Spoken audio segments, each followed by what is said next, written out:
स्वागत है। मैं आपका दिन शुभ मंगल में हूँ। मैं आप लोगों के सामने आज का विचार प्रस्तुत करने जा रही हूँ, जो इस प्रकार से है। बड़ा हुआ तो क्या हुआ, जैसे पेड़ खजूर, पंछी को छाया न मिले, फल लागे अति दूर। बहुत सुंदर, शाबाश, ताली बजाओ इसके लिए। 1 2 3, शाबाश शाबाश शाबाश।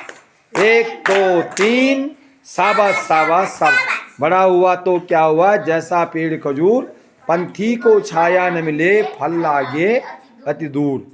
ठीक है, इस दोहे में ये कहा गया है कि हमें खजूर की तरह नहीं बड़ा होना है, कि खजूर पे भी फल भी क्या लगते हैं, बहुत दूर लगते हैं, और पंछी को क्या नहीं मिलती है, छाया भी नहीं मिलती। मैंने वो किसका, हमारा किसी काम का नहीं है कि हमको जो है इस प्रकार से किसी काम करना, हमको जो है इस प्रकार से जो है अपने जीवन को बनाना है, ताकि हम सभी के काम आए, खजूर के वृक्ष की तरह न हो।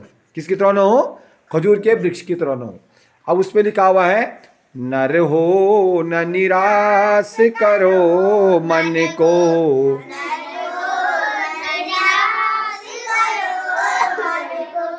कुछ काम करो, कुछ काम करो, जग में रहकर कुछ नाम करो। यह जन्म हुआ किस अर्थ हो। आगे रो, इसमें यह अर्थ न हो, कुछ तो उपयोग करो मन को।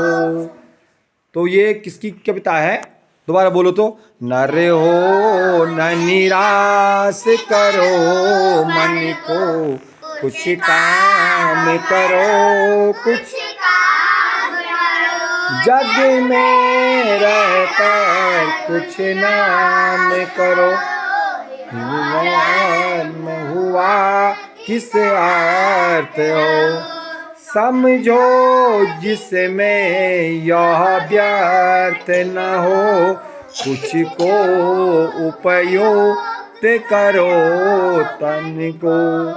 ये जो है किसकी कविता है, राष्ट्रकवि मैथिली शरण गुप्त जी की कविता है। आज उनकी पुण्यतिथि है। उनका जो है निधन 12 दिसंबर सन 1964 को हुआ था, राष्ट्रकवि मैथिली शरण गुप्त जी का। तो वो कह रहे हैं कि हम मनुष्य हैं, हमको अपने मन को जो है निराश नहीं करना चाहिए, हमको इस संसार में रह करके कुछ न कुछ काम अवश्य करना चाहिए।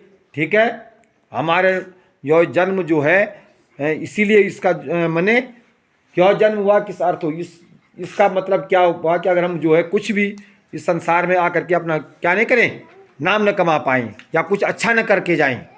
ठीक है, तो इसलिए मनुष्य हो, अपने मन को क्या मत करो, निराश मत करो, क्योंकि मनुष्य एक सामाजिक प्राणी है। मनुष्य में भगवान ने सोचने समझने की बुद्धि दे रखी है। मनुष्य जो है बहुत कुछ प्राप्त कर सकता है अपने बुद्धि विवेक व पांडित्य के बल पे। ठीक है, तो आज राष्ट्रकवि मैथिली शरण गुप्त जी की पुण्यतिथि है, और उनका जन्म 3 अगस्त सन 1886 में झांसी उत्तर प्रदेश में हुआ था। कहाँ हुआ था, 3 अगस्त सन 1886 में झांसी उत्तर प्रदेश में हुआ था। और मृत्यु जो है 12 दिसंबर सन 1964 को जो है उनकी हुई थी। आज उनकी पुण्यतिथि है। वो एक प्रसिद्ध कवि थे, पद्म भूषण जो है सम्मान से हिंदी अकादमी सम्मान उनको मिला। वो राष्ट्रकवि थे, सांसद भी रहे हैं भारत के। ठीक है, उनकी प्रमुख रचनाएं हैं पंचवटी। पंचवटी एक रचना, पंचवटी में कौन रहे थे, भगवान राम। भगवान राम जो है ना, कहाँ रहे, पंचवटी में। सीता जी का हरण जो है पंचवटी से हुआ। ठीक है, साकेत, जयद्रथ वध। जयद्रथ जो है दुर्योधन का पत्नी बेटी बहन का जो है भाई है, दुस्साला का भाई। दुर्योधन जो है ना, दुर्योधन के एक बहन थी, उसका नाम क्या था, दुस्साला। दुस्साला दुर्योधन कौरवों में से एक था। कौरव कितने भाई थे, 100 भाई थे। पांडव कितने भाई थे, 5 भाई थे। कौरवों की एक बहन थी, उसका नाम क्या था, दुस्साला। उसका नाम क्या था, दुस्साला था। ठीक है ना, तो दुस्साला के पति था जयद्रथ। तो उसके बारे में लिखा उन्होंने। तो जयद्रथ का वध अर्जुन करते हैं। कौन करता है, अर्जुन। जयद्रथ को कौन मारता है, अर्जुन मारता है। ठीक है ना, अब देखो तुमने पांडव नृत्य देखे, लेकिन महाभारत के बारे में नहीं सुना कभी, बहुत बताया नहीं किसी ने। पांडव नृत्य तो हुआ है, लेकिन किसी ने तुमको महाभारत भी सुना है वहां पे जी। क्या सुना है, क्या सुना तूने? हैं? महाभारत के बारे में किसी ने कहानी बताई तुमको? वहाँ पे किसी ने नहीं बताई ना। तो कहानी बतानी भी जरूरी है बच्चों को। यशोधरा, ठीक, द्वापर युग हो गया, द्वापर हो गया, जय भारत और झंकार उनकी प्रमुख रचनाएं थी।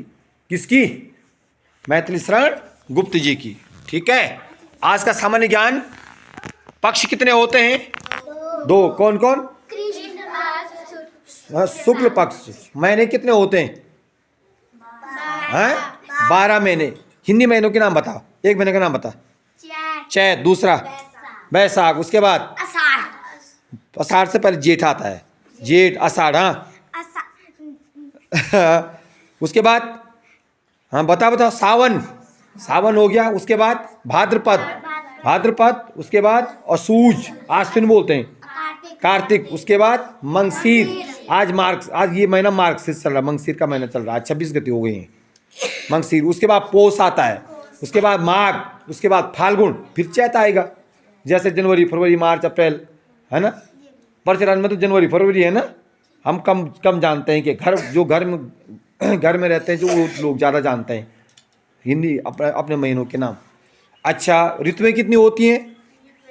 6। सबसे पहली ऋतु कौन है? हाँ, पहली ऋतु चैत वैशाख में जो कौन? बसंत ऋतु। नंबर 1 बसंत ऋतु, नंबर 2 ग्रीष्म ऋतु, नंबर 3 वर्षा ऋतु, नंबर 4 शरद ऋतु, नंबर 5 हेमंत ऋतु, आजकल हेमंत ऋतु चल रही है, और अंत में आती है शीत ऋतु। 6 ऋतुएं होती हैं हमारे देश में, 6 ऋतुएं देखने को मिलती हैं।